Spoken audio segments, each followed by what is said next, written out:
mas nós sentimos como igreja que uma mudança deve acontecer, e você pensa assim: é verdade, não, minha vida parece um redemoinho, eu sinto que algo precisa acontecer, só que não acontece.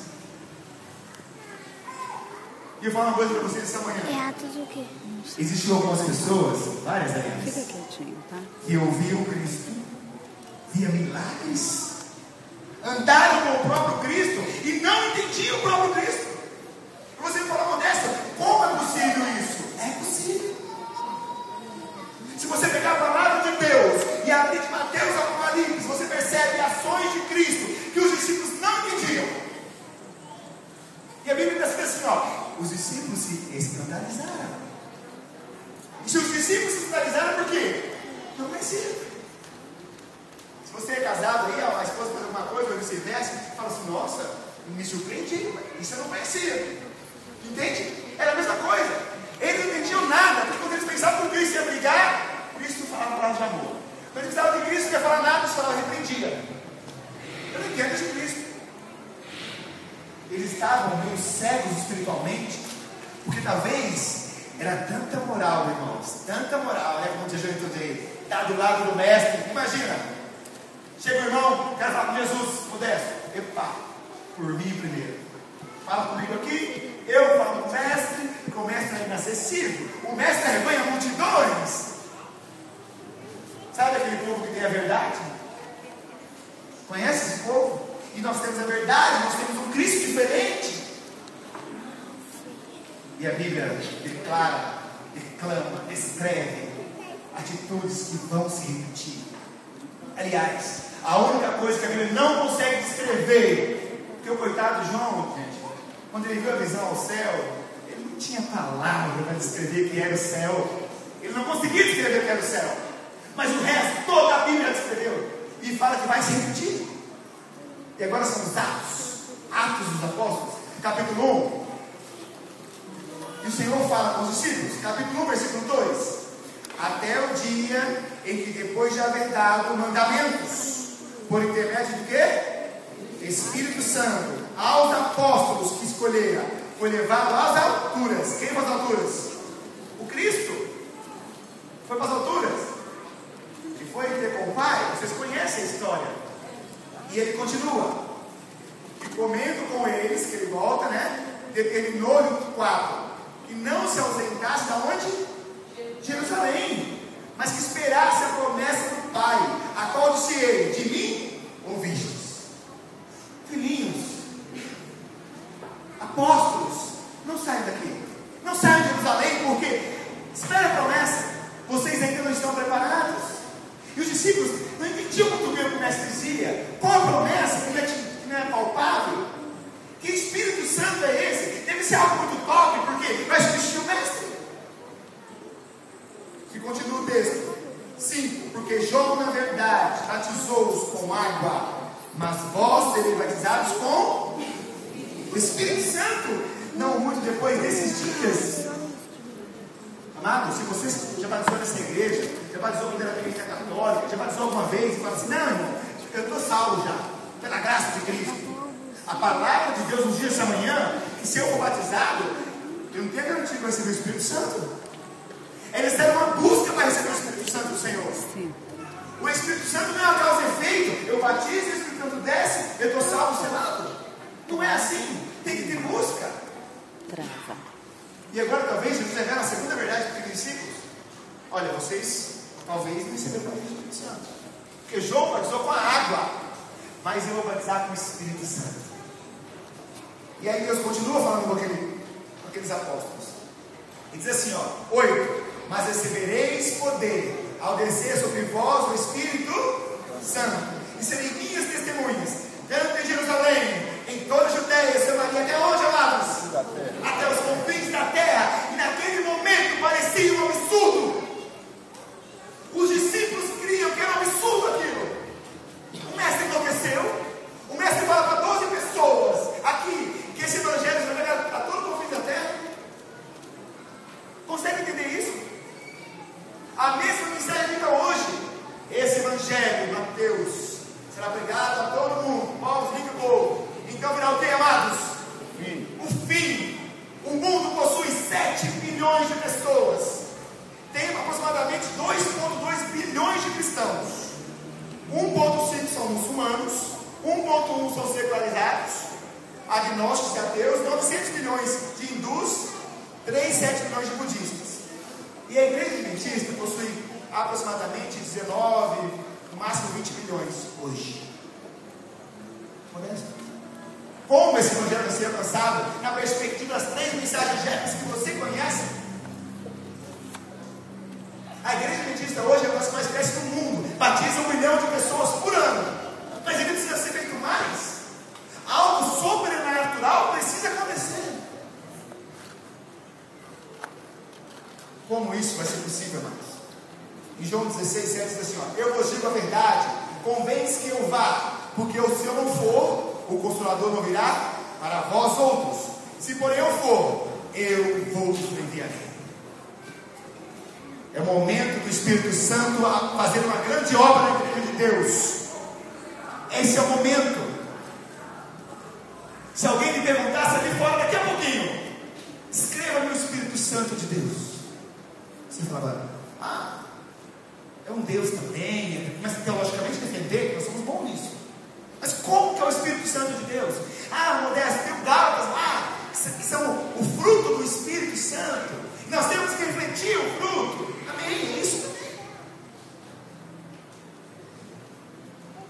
Amados, a obra vai ser sobrenatural, mas a vida espiritual, para receber o sobrenatural, tem que ser real. Tem que ser real. É a busca. Para de investir no seu casamento, derrota. Não é assim? Para de investir na educação dos seus filhos, vai ser uma derrota. E a vida espiritual também é assim.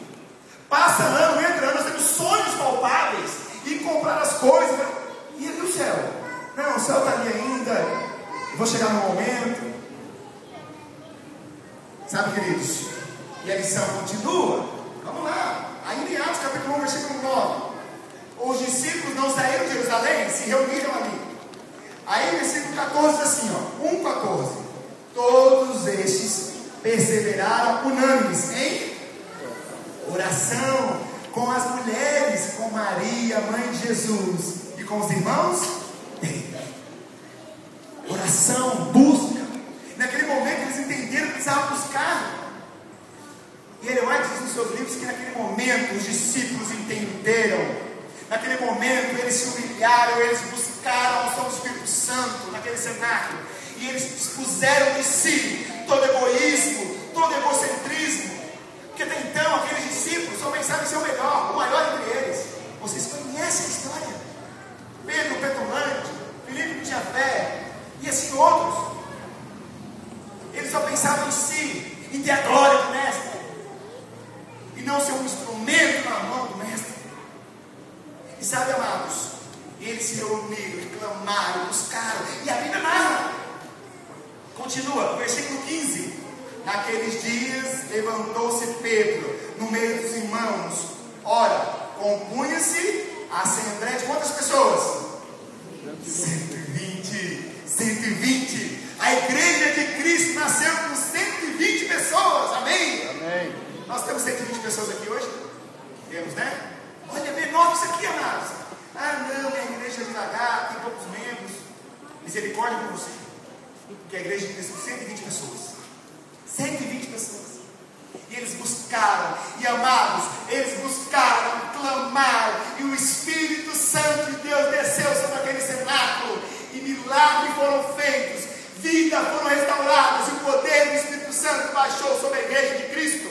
Amém. Amados, o sobrenatural começa a acontecer. E se você pegar a Bíblia e nessa mesma página e olhar ali, o discurso de Pedro. Peraí, Pedro discursa. Pedro é um analfabeto. Pedro tinha dificuldade de aprendizagem. Falava mais com a boca, sabe assim? Um ignorantão. Sempre queria ser melhor que os outros. E agora o Espírito Santo de Deus quebrou Pedro inteirinho. Pedro foi refeito, reelaborado pelo poder do Espírito Santo. E agora num dia só, amados, a palavra de Deus fala isso. Num dia só,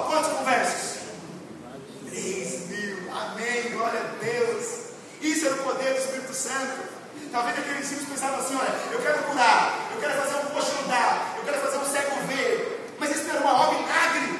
O maior milagre era converter vidas. E algo começa a acontecer na igreja. Amados, pense nisso agora que eu vou falar para você. Na mesma geração de Pedro, na mesma geração daqueles discípulos, o Evangelho foi pregado a toda língua, povo e tribo, até os confins da terra. Amém. Amém. Está vendo? Aquele pequeno povo, 120 pessoas, pregaram o Evangelho como Deus provê. Isso é milagre, isso é busca, isso é intercessão. Aí você me diz assim: irmão, como é possível hoje? Como é possível hoje nós sermos contagiados por esse amor? Como é possível hoje nós sermos contagiados por essa unção do Espírito Santo, para que prodígios aconteçam na casa de Deus? Eu coloquei aqui 4 passos para a gente tentar materializar isso aí. Vamos fazer uma didática aqui, né? Se o professor não pode colocar passos, vou ficar bem didático, para a gente tentar entender como a gente tem que trabalhar. Nós somos movidos, amada igreja, de atitude. E sempre digo: Senhor, as horas que eu passo com você de manhã, nas madrugadas, faça que aconteça algo extraordinário na minha vida espiritual. Porque se não está fazendo, amados, o que nós estamos fazendo aqui?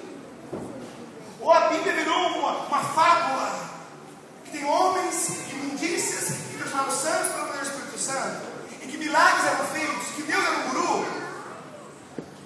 Nós estamos lidando dessa forma.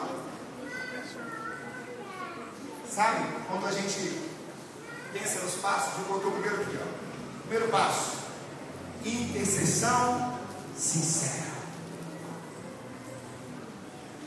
Nós criamos, a psicologia fala que nós criamos máscaras para lidar com as pessoas. Máscara no trabalho, não é assim? Uma máscara como pai, como mãe, necessária para se proteger. Arranca tua máscara com Deus de madrugada. Fala: Senhor, não adianta ficar com conversa fiada aqui, Senhor, contigo. Não adianta falar palavras lindas para levar ao seu altar, Senhor. Está aqui agora, Senhor. Está um silêncio nessa madrugada. Está eu e você. O Senhor me conhece, eu sou teu filho. Eu saí das tuas mãos, Senhor. E falar com Deus: Senhor, eu não admito mais essa vida que eu levo. Eu preciso de um marco, Senhor, de um milagre. E diga igual Jacó: eu não vou te largar, Senhor, enquanto não me abençoares. Mas para isso, Senhor, tudo tem um preço. Para isso, Senhor, tira de mim tudo que me sobra, Senhor. Para isso, Senhor, coloque em mim aquilo que me falta. Senhor, eu não sei se eu vou ter forças nas madrugadas, mas eu vou estar aqui. Senhor, eu vou dormir aqui no seu altar. Senhor, eu vou roncar aqui, mas eu vou ficar aqui. Toda noite eu vou vir te buscar, porque eu preciso. Não há mais um momento de ficar assim. Tem uma experiência, né, que diz que um rapaz foi passar uma pinguela. Eu vi essa história faz uns 30 anos do meu pai. E aí diz que o rapaz foi passar a pinguela e só tinha uma madeira. E ele falou assim: peraí, se eu pedir para Deus, o diabo me derruba. Se eu pedir para o diabo, Deus me derruba. O que eu faço agora? E ele tinha que passar por ali. Aí ele fez, ele foi andando e falou assim: um passinho para Deus, para o diabo, para Deus. Passou. É uma alegoria, né? Mas é isso na nossa vida, irmãos. Se você pensa no céu, qual é o tempo que você investe nesse céu? Se você pensa no céu, qual é o teu recurso financeiro que você investe nesse céu? Ou é tudo agora, o meu momento? Nós nunca vivemos um momento de egocentrismo. É a minha vida, a minha família, os meus filhos, a minha casa. Não é assim? Nós entramos aqui, sentamos aqui, tem alguém morrendo do nosso lado, a gente não quer nem saber, que é muito problema, tem um. Amados, é momento de busca. Se você encontrar Deus a cada manhã, se você abrir o coração para Deus, você vai sair de casa reluzente de alegria, você sai de casa glorificado pelo poder de Deus. Sabe por quê? Porque assim foi Paulo. Deus tem métodos que você desconhece, eu também desconheço. Paulo era tão gênio, era tão forte também, que Deus tinha que derrubar ele do cavalo. Olha que método. Deus é bacana, né? Se fosse assim: olha, Paulo, vem cá, salve, né? Olha só, e eu te amo. Não, Deus já sacudiu o Paulo, caiu no chão. uma glória. O que eles vão fazer depois, a igreja? Foi pregar. Paulo não se cabia dentro dele, Paulo foi pregar, porque Paulo queria falar daquele amor, aquele Deus que não desistiu dele. Nem o coitado do Estevão sendo apedrejado lá, ele ficou um pouquinho de coração meio amolecido, mas nem falou, olha como Paulo era ruim, irmãos. Tenho certeza que você nunca apedrejou ninguém, né? Amém. Eu também não. Nós somos melhores que Paulo. Paulo estava pior que eu e você.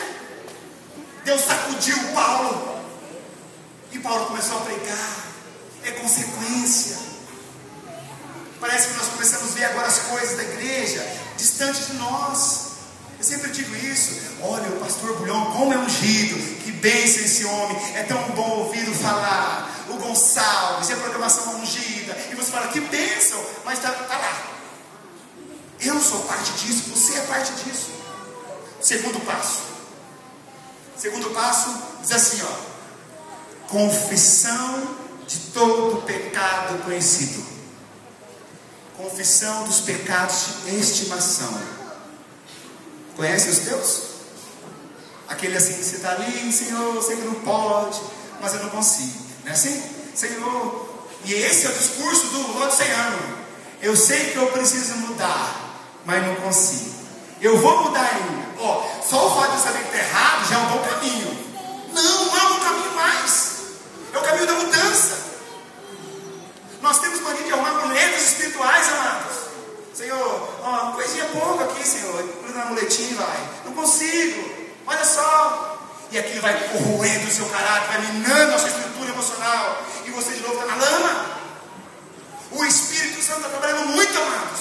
Muito. Porque Deus anseia trabalhar por você e com você. Terceiro passo, para nós não alongarmos muito.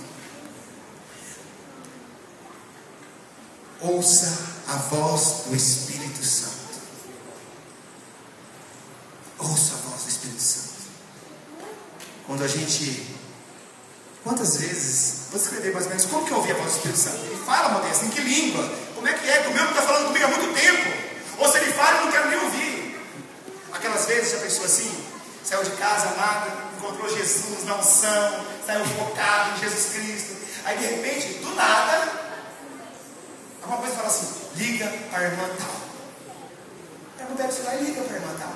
A irmã tal atende o telefone e fala assim, oi irmã, ainda bem que você me ligou. Foi Deus que pediu para você me ligar, ora comigo. É assim.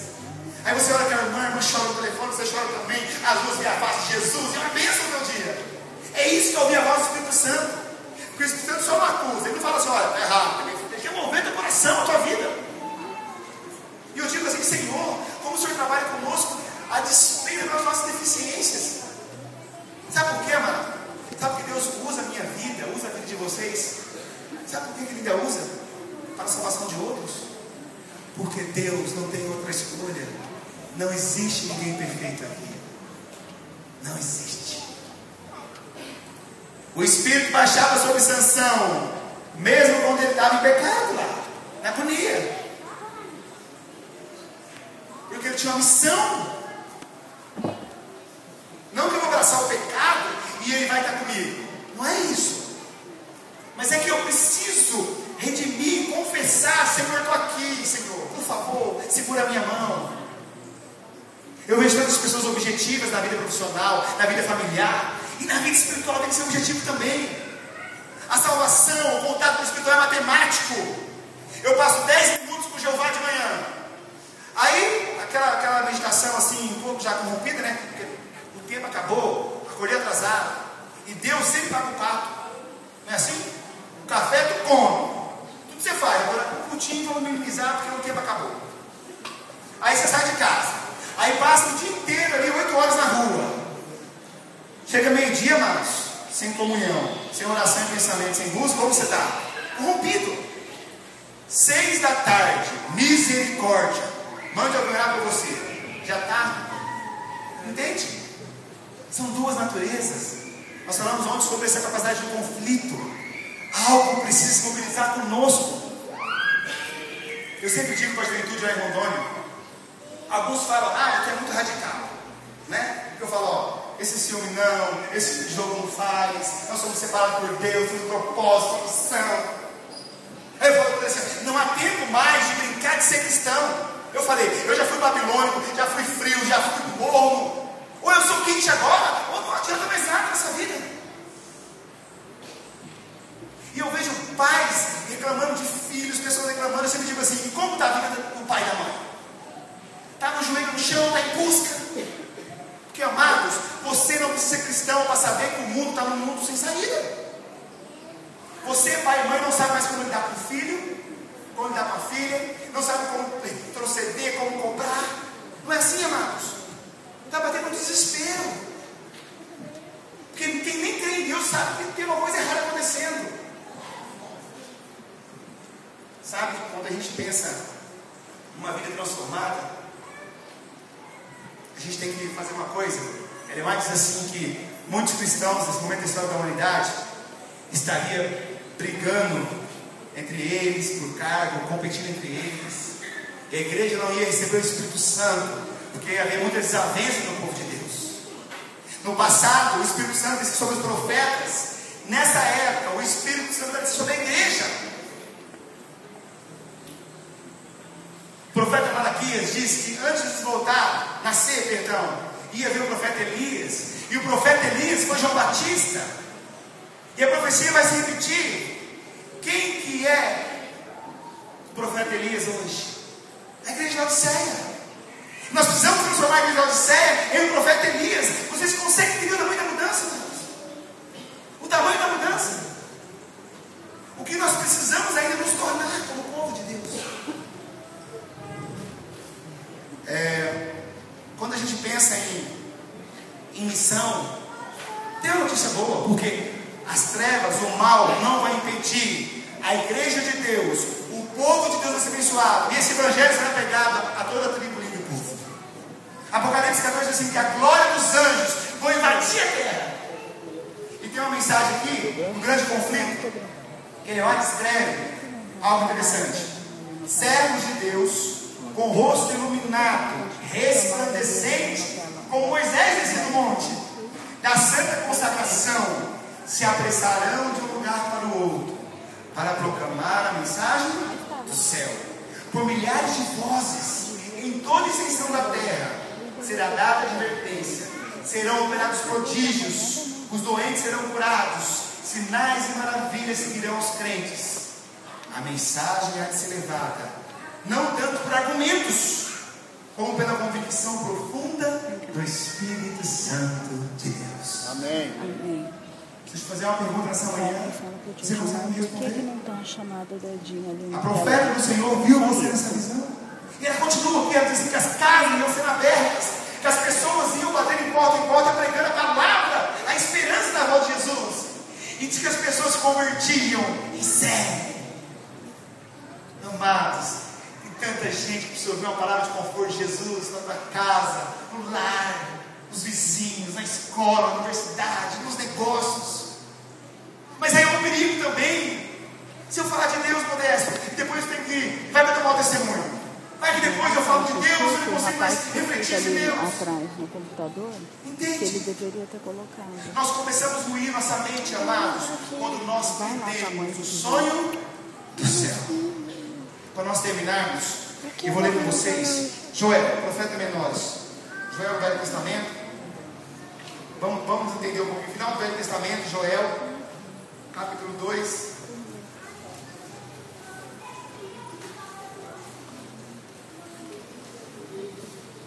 Vitor, Joel, capítulo 2. vai lá falar isso. Versículo 12. Vocês conhecem já esse versículo. Mas o óbvio merece ser relembrado sempre, para que você não esqueça do poder de Deus.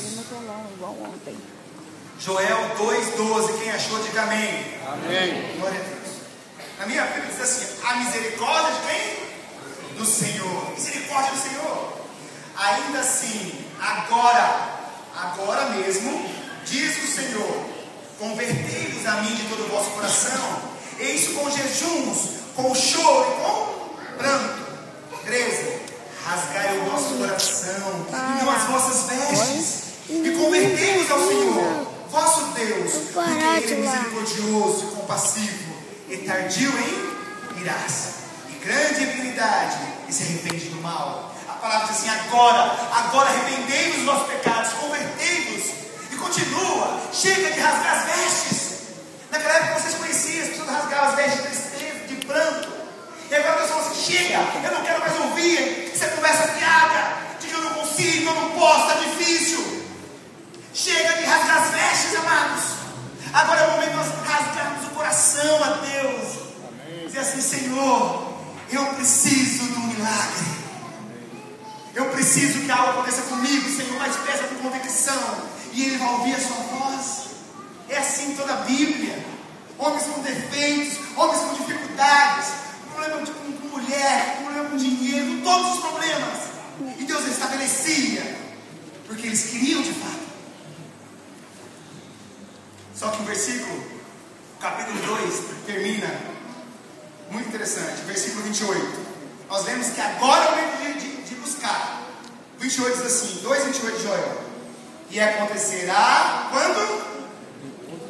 Depois que derramarei o meu espírito sobre toda carne, vossos filhos e vossas filhas, vossos velhos e vossos jovens terão visões. Amada igreja, se amanhã levantar um jovem aqui, vir aqui na frente e falar que teve uma visão, o que vocês vão pensar?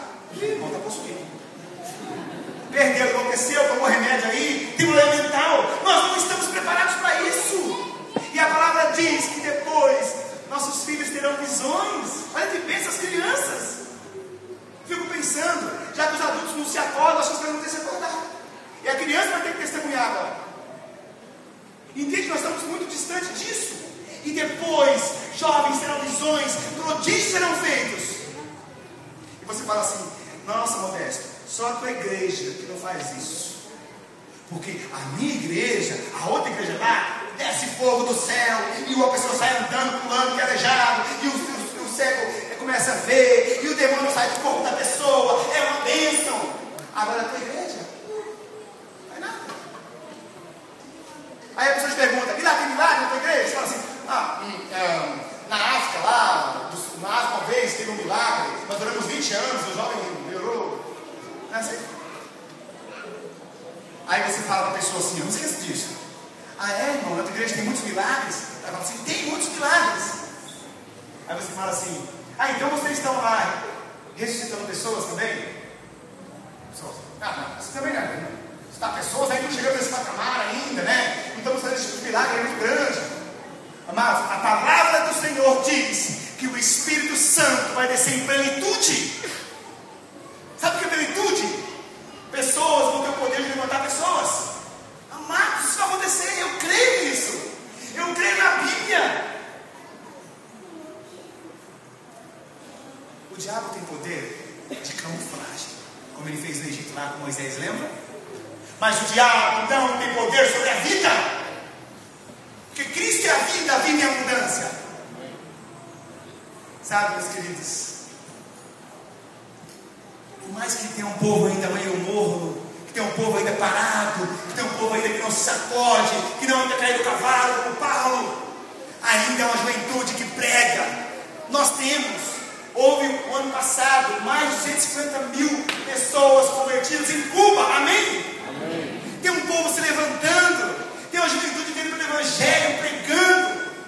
Nós temos pessoas trabalhando em nome de Jesus. Tem uma obra sendo feita. Eu queria terminar com vocês falando sobre a história de um garoto chamado Menoshiel.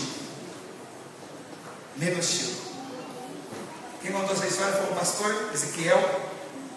Eu vi essa história em 1988. Tem conta, tinha 8 anos de idade. E eu nunca mais esqueci essa história. E ele contou que ele foi para a África, ao norte da África, e ele foi pregar nas aldeias indígenas.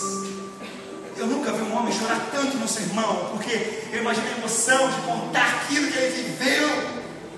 Ele foi disposto a viver ou morrer pelo Evangelho, como nós cantamos aqui nos corinhos dos jovens: quer vivamos, quer morramos, somos teus. E isso é que Deus precisa hoje, amada igreja. E aquele pastor contou que ele foi para os aldeias, falou o nome de Cristo ali. O evangelho era algo obscuro. Vocês conhecem a história da África? É magia negra, é algo diabólico. É assim que funciona. Por isso que eu miséria total a vida inteira, vocês sabem disso. Adora pau e pedra. Amados, aquele pastor fez uma tenda e começou a pregar. E aquele pastor começou a falar de um Deus que ninguém conhecia. Um Deus que não era o Deus do sol, da chuva. Era um Deus acima de tudo isso. Era um Deus que comanda tudo isso. Não era um Deus exclusivo de alguma coisa palpável. E aquele pastor começa a pregar. E um dia, um jovem de outra aldeia, 7 quilômetros de distância, Menoxil foi ver aquela pregação. E Menoxil se encantou. Um jovem de 15 anos de idade. Ele se encantou porque ele queria entender que Deus é esse que já o amava sem ele conhecer. E Menoxil vai dia após dia, noite após noite, entendeu? Noite após noite. E o pai dele era a líder da aldeia na qual ele vivia, que eram 7 quilômetros. E nessa aldeia o pai era um pajé lá, era o próprio diabo, né, que fazia o culto, que comandava tudo. E um dia ele perguntou para a mãe, para a mulher, onde você vai pela noite? Ele tem que fazer um curso com o professor. É professor que vocês falam, vocês sabem, né? Fazer um curso com o professor. E aí, quem fala de Deus, as coisas não conseguem ficar claras, né? Vai passando, o povo tem fome, porque a palavra é uma bênção. E logo ele ficou sabendo, o pai que era alguém falando de outro Deus. Depois de semanas, Menoxil dali, o pai um dia chega em casa e fala assim: Menoxil, você não vai mais assistir esse culto. Menoxil, eu proíbo você de ir a esse culto. Tudo bem. Passou aquela tarde, começa das 6 horas. 6 horas era o horário que Menoxil ia caminhando até a tenda. 7 quilômetros. 6:10, 6:15. E Menoxil começa a se angustiar no quarto. Ele queria ouvir a voz daquele Deus novamente. Era muito bom aquilo. E a amada igreja, Menoxil não consegue se conter. Menoxil pula aquela janela e vai correndo para ouvir a voz do mestre. E Menoxil corria, e o pastor pregando, adentrou Menoxil ali, o pastor falou amém. Ele entrou, sentou e comia cada palavra que o pastor dizia naquele Deus maravilhoso. Menoxil chegou em casa por volta das 10 horas. Toda noite era assim. Quando ele chegou em casa, quem estava ali? Pai de Menoxil, uma cinta na mão. Perguntou: onde você está, rapaz? Eu falei para você não sair de casa. Pai, eu fui ver o professor. O pastor contava essa história muito emocionada. E ele disse que o pai pegou aquela criança de 15 anos de idade e chicoteou inteiro. E o pastor contou que ele retalhou o corpo inteiro daquela criança. E a mãe depois contava aquela história dizendo assim que ficava sangue onde ele parava, sabe assim, retalhado. Chegou um momento que a mãe entrou no meio e falou: pelo amor do Deus da terra, do mar, daquele Deus lá de madeira, para. Que ela também não acreditava, ele não estava acostumado àquilo. Mas a mãe ia amor, mãe ia proibir. A mãe falou: não, deixa ele. Entrou no meio, aquela confusão, mas tudo bem. A mãe passou a noite inteira passando sabor em Menoxil. Menoxil gemia de dor, mas o coração estava feliz, porque estava ouvindo a voz do mestre. Aquela alegria que Estevão sentiu quando foi apedrejado. Aquela alegria que os marcos sentiram quando encontraram com Deus e falaram assim: eu vou morrer por Cristo, porque tenho herança eterna. Amados, aquele dia se passou, sangrento, triste. Chegou às 6 da tarde. O coração de Menoxil começa a pulsar mais forte. Menoxil quer ir ligar meu professor. Ele todo ensanguentado, enfaixado. 6:10, 6:15. O que ele faz? Ele se joga pela janela e vai caminhando para ouvir a voz do professor. O pastor conta que naquele dia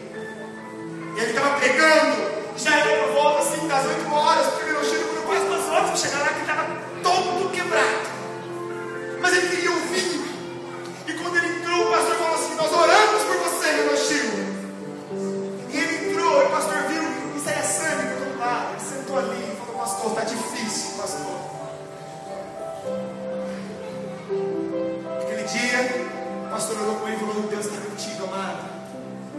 Ser forte, corajoso. Não desvie para a direita nem para a esquerda. Deus está contigo. Ele é o alfa, o único, o princípio e o fim. Menoshio foi para casa confortado pelo poder do Espírito Santo de Deus. Menoshio volta para casa nos pedaços. Quando ele chega na porta de casa, quem está lá, amados? O pai dele. O diabo, né? Estava o diabo ali. E o pai dele estava ali. Menoshio olhou para o pai.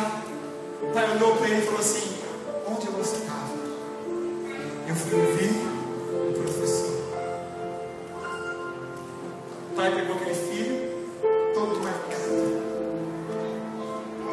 Falou: eu falei para você não ir lá. Você está desrespeitando a minha palavra, que é a maior desse local aqui. Como é que fala? Aldeia. Aldeia. E se você me desobedece, outros vão me desobedecer também. É uma afronta à minha pessoa. Você nunca me desrespeitou. Esse teu Deus é um anarquista. O que eles estão fazendo com a tua cabeça? Mas você vai pagar um preço agora, Menoshio. E agora o pai, com muita raiva, pega Menoshio, embola ele num saco e falou assim: ó, eu vou amarrar você num saco, eu vou pendurar você na árvore, porque se eu deixar você no chão, as bestas vão comer você. Era no meio da selva. E eu vou deixar você nessa árvore. Enquanto você não renunciar ao teu Deus, você vai apodrecer.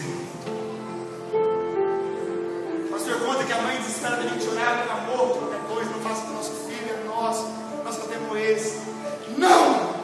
Ou ele nega esse Deus dele, ou ele vai morrer por esse Deus.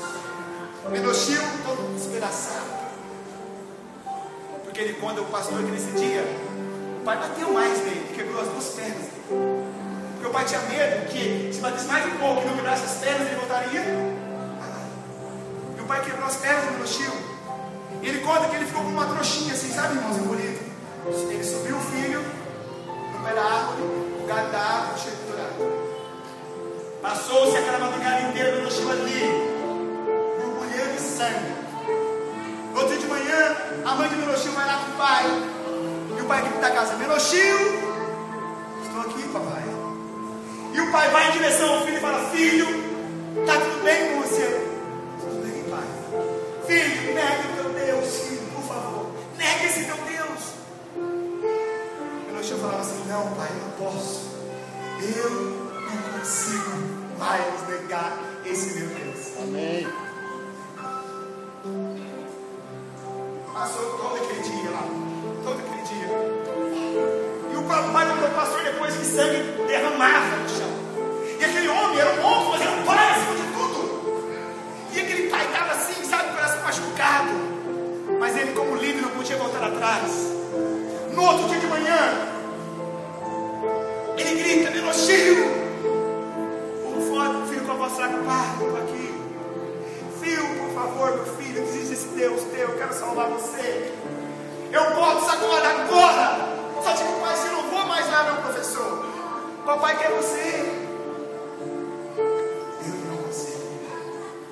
Eu não consigo negar o meu Deus.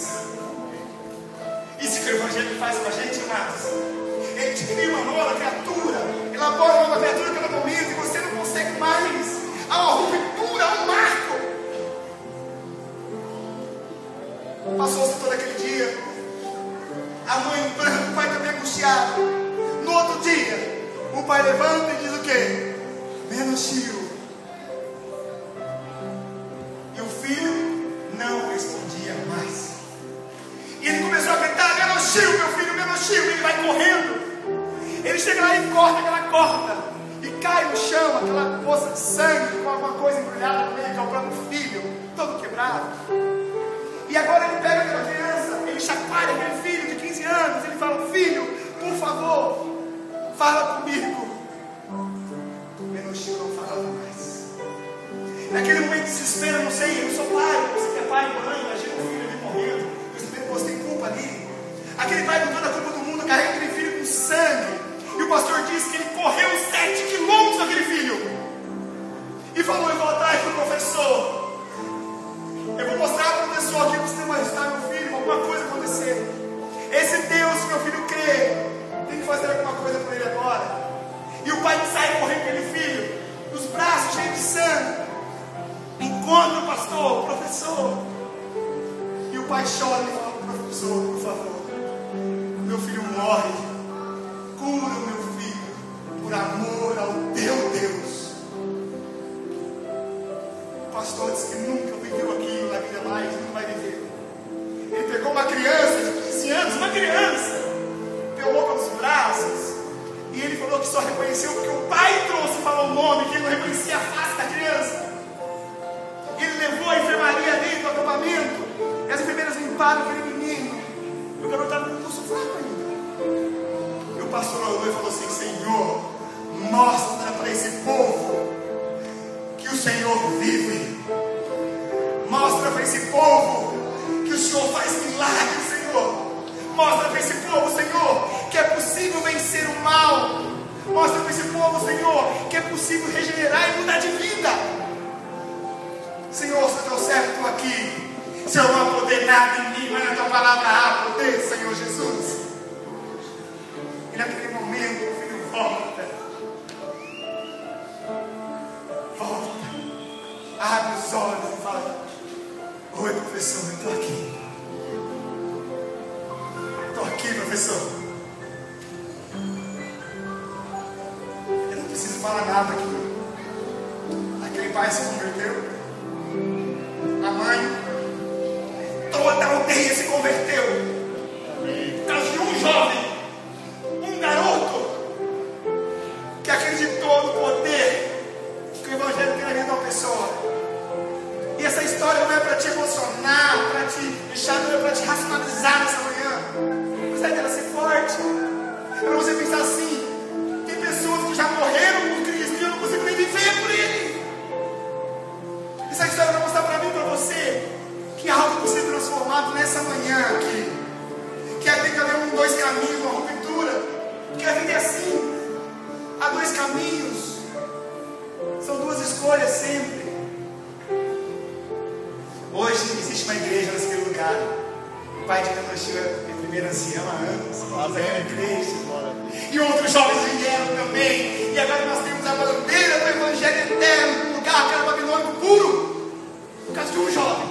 Assim como foi Daniel. Assim como foi José. É possível, amados. Eu sempre digo para os jovens: olha, é difícil, mas é possível. Faz 2 anos que eu voltei para Jesus. E eu não consigo me ver fazendo outra coisa. Não consigo. Sabe por quê? Parece que estou perdendo tempo. Sabe? A gente sabe que é uma coisa tão linda do céu, a eternidade, salvação, o amor de Cristo. E é tão forte isso, que se eu fizer outra coisa, estou perdendo tempo. Entende isso? Como disse Salomão, é correr atrás do vento aí, ó. No final, o que você tem? Eu sempre digo assim, pergunta para o Silvio Santos. Agora com 80 e poucos anos de idade. E agora, Silvio Santos? Um patrimônio, uma vida maravilhosa, riquezas. E agora? Ele vai dizer, agora eu não sei. Agora vai acabar tudo. Deus te vê para a eternidade, amado. Amém. Se você está aqui nessa manhã, é que algo te chamou de alguma forma. Você veio porque alguém chamou, você veio amado, você está aqui até o final. Deus lê o seu coração, lê até a sua resistência. E Ele quer fazer um milagre em você nessa manhã. Eu quero orar com você. Mas eu quero orar com todo mundo, mas eu quero orar com pessoas especiais nessa manhã. Orar com pessoas, com jovens, com o Senhor. Daqui a 50 anos nessa igreja, 70, sei lá, nasceu nessa fé. Aqueles que acabaram de entrar, aqueles que não entraram ainda, que falta alguma coisa que interrompe, alguma coisa que deixaram que interrompe a glória de Deus. E eu quero orar por você. Eu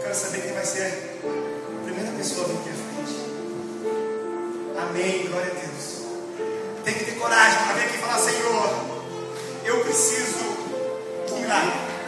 Amém? Eu creio nesse Deus. Vem pra frente aqui, amados. Vem pra frente. Vamos aqui, vamos fazer um coral do céu. Vem pra cá, né? Deus tem planos. Vem aqui ao altar de Cristo e fala: Senhor, eu não aceito mais o mesmo. Senhor, tira da minha vida tudo que eu preciso. Tem que ter uma ruptura, Senhor, aqui nesse momento. Algo tem que acontecer aqui, Senhor. Eu não quero ser mais um sábado, Senhor, porque eu não sei se vou ter o próximo sábado. Esse mundo é cheio de surpresas, Pai. Mas eu quero conversar com o Senhor agora, Pai. O Senhor muda, mas muda. E eu quero começar, Jesus, agora. A partir de hoje, eu vou cumprir, eu vou para a madrugada, eu vou falar contigo. Eu vou abraçar Ti, Senhor, meu Pai. Eu quero o céu contigo. Eu quero o céu, Senhor. E eu não vou me perder, em nome de Jesus. Mova a minha vida, Senhor. Se possível, Senhor, me derruba do cavalo. O Senhor tem métodos, Senhor, de sabedoria, Senhor. O Senhor sabe mais que eu, mas vai por aqui. Porque algo sobrenatural precisa acontecer nessa manhã. E eu louvo a Deus, porque o Espírito Santo está aí, ó, nos corações humanos, abatendo. E por a honra e glória de Deus, você está abrindo a porta do seu coração. E Ele vai entrar agora nesse coração teu aí. Ele vai ceiar com você. Ele vai tomar conta de você, porque você está permitindo isso em nome de Jesus. Nós vamos orar agora. Eu tenho certeza que o poder de Deus vai fazer um milagre na sua vida nessa manhã. Pai amado que está nos céus, santificado seja o nome de Jesus nessa manhã. Pai, está o teu povo, Senhor. O teu povo se levanta. O teu povo vem na frente do teu altar, Senhor, porque ainda acredita no poder do milagre. Senhor, o teu povo está machucado. O diabo tem machucado a gente, Jesus, batido na gente. E a gente sente uma visão triste, um pequeno. E quando a gente vai se erguer, Pai, a gente cai de novo mais uma vez. Mas, Senhor, a tua palavra nos diz essa manhã que é o momento de rasgar os nossos corações a Ti, que é o momento de mudar em vida pelo Teu poder, de entregar a Ti, Senhor. Não vamos mais esse momento, Pai amado, tá? Eu sei que tem que mudar, calma, o tempo está difícil.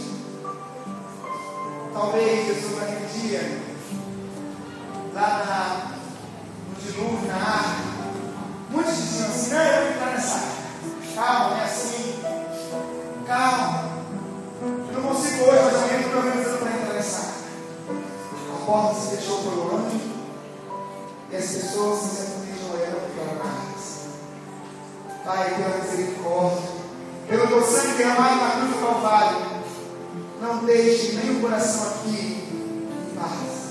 Incomode cada coração aqui, Jeová, porque cada dia, cada pessoa aqui entregue o seu coração a Ti. Amém. Senhor, eu quero estar no Senhor contigo. E a tua igreja não me quer, Senhor. Amém. Eu quero um dia nessa bacana celestial, naquele dia glorioso, Senhor, maravilhoso.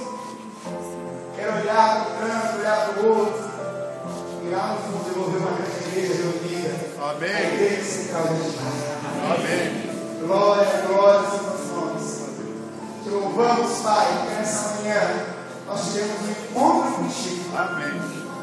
Permaneça em nós. Sara as nossas feridas, Jeová. Amém. Purifica com o teu Santo Espírito. Que cada palavra aqui fique no nosso coração. Que possamos refletir. Traga, Senhor, o teu povo, hoje à tarde na igreja, todo jovem. Traga o teu povo amanhã à noite também. Que nós tenhamos mais encontros contigo, Pai. Nosso coração pede isso. Dá-nos com paz. Em nome de Jesus. Obrigado, Senhor, por ter me trazido esse lugar.